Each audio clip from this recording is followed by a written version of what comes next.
Although it had stormed earlier in the day, the family who lives here says there was no warning before this massive tree fell on the roof, causing the ceiling to collapse right into the living room. Erica, a victory for couples here in Florida as they've learned they could be weeks away from being able to legally wed in the Sunshine State, but some organizations are asking the state not to let this happen. CBS 4's Carrie Codd joins us live from the scene. Carrie. Rick, just an unbelievably sad situation here at this mobile home park in Lake Worth. Take a look behind me. You can actually see some of the damage from where this plane crash landed this afternoon. You can still see some of the smoke rising from the wreckage. The Federal Aviation Administration still on scene, we're told, trying to figure out what caused this plane to simply fall from the sky and land on top of this mobile home.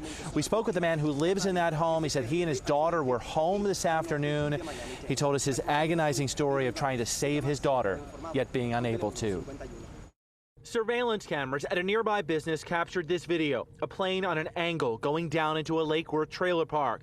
Seconds after the plane descended, there was an explosion and a fireball. People snapped these photos of the aftermath. When we got close, we saw flames coming out the windows. People ran to help. The plane landed on Domingo Galicia's home. Galicia said he was home with his 21-year-old daughter, Manny. He said his daughter decided not to go to school Tuesday, and while she was lying down in her room, he went outside. Then he heard the plane. I heard the motor sounded really bad, and then it came, boom, it fell on top of the house. He said he ran into his house to rescue his daughter. The door exploded open, and I was screaming, Manny, Manny, Manny. He said the flames and smoke pushed him back, and he never heard a sound from his child.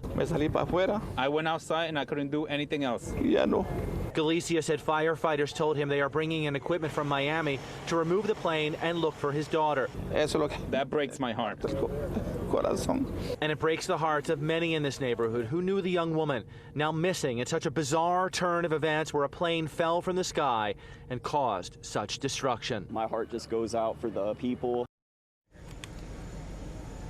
And tonight we watched as that grieving father held an impromptu moment of prayer with some people from this community. Just a very tragic situation here for him and so many others.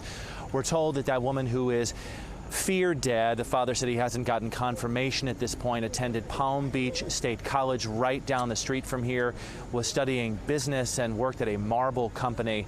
We're also told that in the morning the National Transportation Safety Board will have a pair of investigators here to try and figure out again why this happened and the exact number of fatalities. Live in Lake Worth, Carrie Codd, CBS 4 News Tonight. As flames tore through this home in Overtown, Rodney Jackson raced toward them, desperate to get to his 91-year-old grandfather, whose house was burning. The only thing I could think about was him in the house and him perishing in that fire like that. But with the fire growing, Jackson says he couldn't get anywhere near the house. Fire crews and police blocked the way. He tried to stop us from going in. I guess for our own safety or whatever, but we weren't thinking about that. What we were thinking about was grandfather.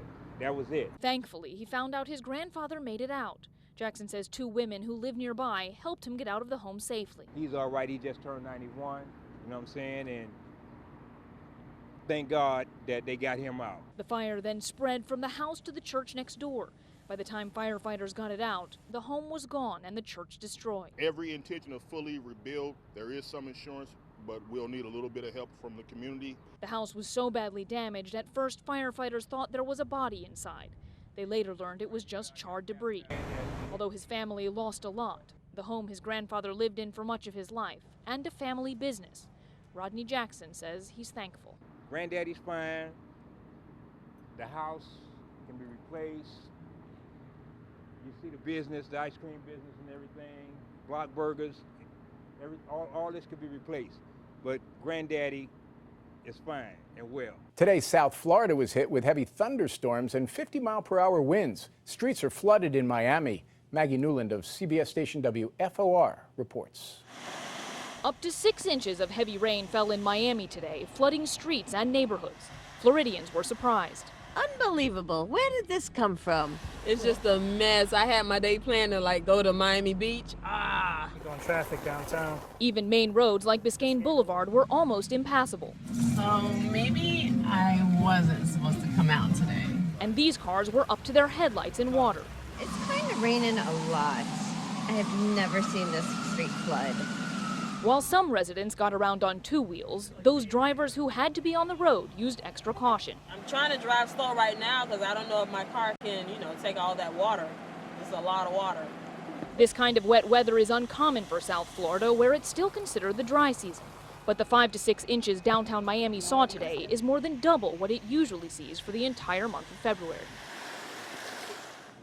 According to the National Weather Service, all this rain is the result of a cold front that moved south yesterday but returned north today as a warm front. That system destabilized the atmosphere, allowing showers and storms to form over South Florida.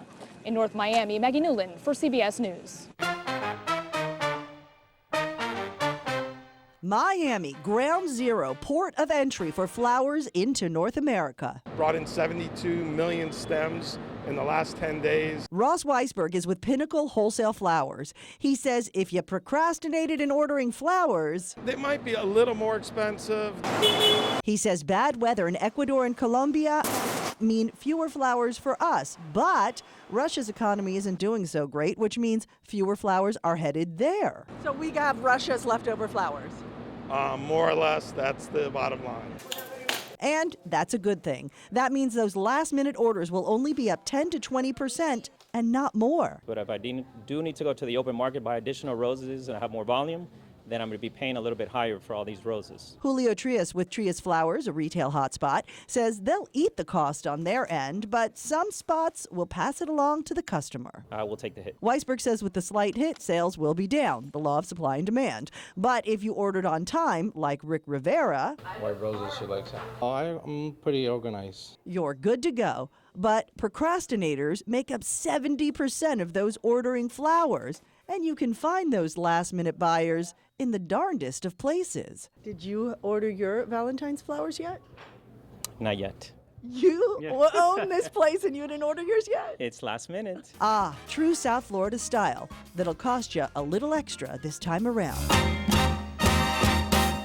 And that slight increase will affect flower sales. Still, $2.1 billion in flowers that come through the Port of Miami will be sold across the United States this Valentine's Day.